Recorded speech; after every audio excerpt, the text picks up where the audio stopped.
لا حول ولا قوة إلا بالله العلي العظيم. أعوذ بالله من الشيطان اللعين الرجيم.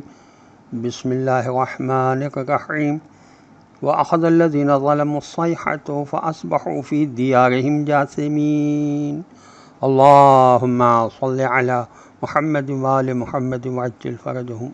سورہ مبارکہ ہود کی آیت نمبر 67 کی تلاوت کا شرف میں نے حاصل کیا، جس کا ترجمہ یہ ہے کہ رہے وہ لوگ جنہوں نے ظلم کیا تھا تو ایک سخت کڑکدار دھماکے نے ان کو پکڑ لیا اور وہ اپنے ہی مکانوں میں منہ کے بل بے حس و حرکت پڑے کے پڑے رہ گئے، جیسے کہ وہ کبھی بسے ہی نہ تھے۔ تفسیر فصل الخطاب اور تفسیر تبیان میں اس آیت کے ذیل میں یہ لکھا ہے کہ جس قوم پر خدا کا عذاب اترا وہ بالکل بے جان ہو گئی۔ اسی بے جان ہونے کے مفہوم کو خداوند عالم نے جاثمین کے لفظ سے ظاہر فرمایا ہے، جس کی معنی ہے منہ کے بل گرنا یا گھٹنوں کے بل بیٹھنا۔ اس کا مطلب یہ بھی ہو سکتا ہے کہ وہ گھٹنوں کے بل بیٹھے کے بیٹھے ہی رہ گئے اور بے جان ہو گئے۔ شیخ الطائفہ نے اس کے معنی لکھے ہیں منہ کے بل گرنا۔ پچھلی آیت میں صیحہ کے بارے میں کچھ بتا دیا گیا تھا۔ آیت قرآنی کے مطابق چند ایک گناہگار قوموں کو صیحہ آسمانی کے ذریعے سزا ہوئی ہے۔ ان میں سے ایک یہی قوم سمود تھی، دوسری قوم لوط جس کا ذکر سورہ ہجر کی آیت نمبر 173 میں ہوا ہے، اور تیسری قوم شعیب علیہ السلام ہے جس کا ذکر سورہ ہود کی آیت نمبر 94 میں ہوا ہے۔ قرآن کی دوسری آیت سے قوم سمود کے بارے میں معلوم ہوتا ہے کہ اسے صاعقہ کے ذریعے سزا ہوئی، اور اس کا ذکر سورہ فصلت کی آیت نمبر 13 میں ہے۔ یہ چیز نشاندہی کرتی ہے کہ صیحہ سے مراد صاعقہ کی وحشتناک آواز ہے۔ سوال پیدا ہوتا ہے کہ کیا صاعقہ کی وحشتناک آواز کسی جمعیت کو نابود کر سکتی ہے؟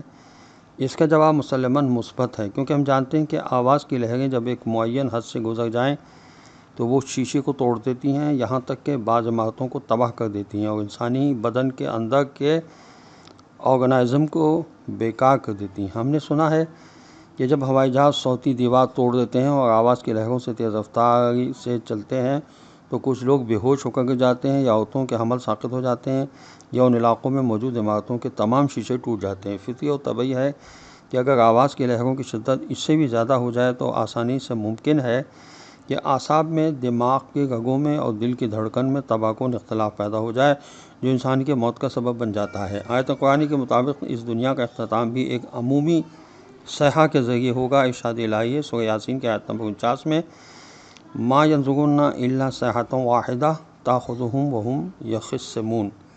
سورہ یاسین کی آیت نمبر 49 میں ارشاد ہوا، اور پھر اسی سورہ کی آیت نمبر 53 میں ارشاد ہوا کہ جیسا کہ قیامت میں ایک بیدار کرنے والی صیحہ، قیامت ایک بیدار کرنے والی صیحہ سے شروع ہوگی، ان کانت الا صیحۃ واحدۃ فاذا ہم جمیع لدینا محضرون۔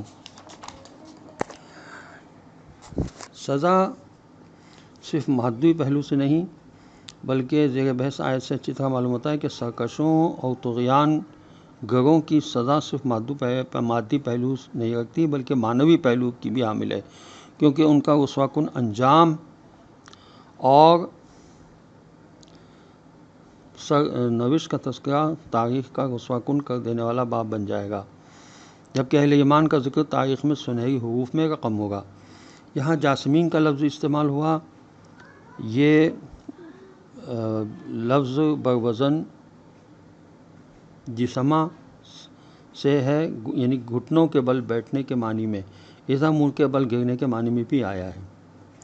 جاسمین کی تعبیر سے معلوم ہوتا ہے کہ صیحہ آسمانی ان کی موت کا سبب بنی، لیکن ان کے بے جان جسم زمین پر گرے پڑے تھے۔ البتہ چند ایک روایت سے یہ نتیجہ نکلتا ہے کہ صاعقہ کی آگ نے انہیں جلا کر خاکستر کر دیا، لیکن یہ دونوں چیزیں ایک دوسرے کے منافی نہیں ہیں، کیونکہ صدائے صاعقہ کا وحشتناک اثر فوراً ظاہر ہو جاتا ہے، جبکہ اس کے جلانے کے آثار خصوصاً ان لوگوں کے لیے جو عمارتوں کے اندر ہوں بعد میں ظاہر ہوتے ہیں۔